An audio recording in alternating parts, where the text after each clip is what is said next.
Hey feasters, welcome to episode 195, and today's episode is telling a bit of the backstory. I want to share with you my chat with Steve Folland of the Being Freelance podcast.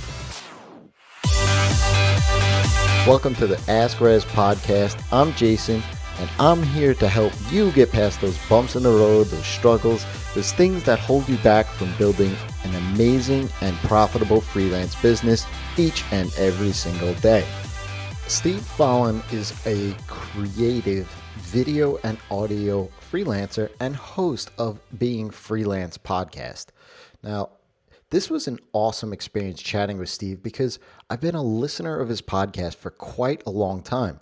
So I felt a bit about like the long-time listener, first-time caller, especially at first. I was kind of in awe of just having that conversation with Steve, even though, I've been on many podcasts. I have my own podcasts. So it was a little bit strange for me.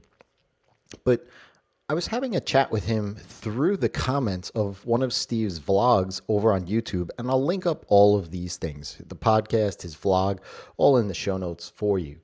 And in the midst of the conversation, I asked if he had any room for a guest, and he graciously invited me on.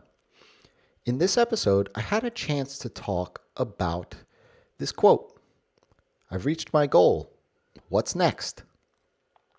In case you don't want to hear the rest of this podcast, then click on the link for the full episode, the full chat between Steve and myself.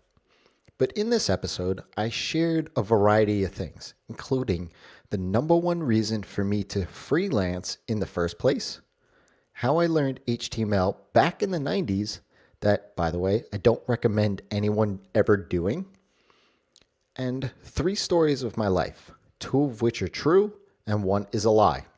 Specifically in this conversation, which, by the way, if you haven't listened to any of Being Freelance, listen to it. Steve is an amazing interviewer, and he really brings out the story in folks. I was able to talk mainly about my biggest hurdle when I was starting my own business. It was a scary time for sure, but with some self-awareness and support, I came through it, obviously. The main takeaways from this show are setting up processes with the goal of sustainability in mind. Also, how I can help in sharing my experience in doing that. So definitely go check it out. Again, I'll put the link to the exact episode in the show notes. And if you have a chance to, check out a few of the other podcasts as well.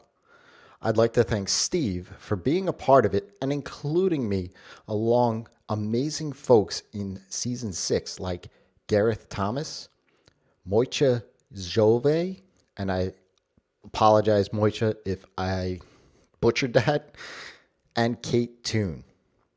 Until next time, it's your time to live in the feast.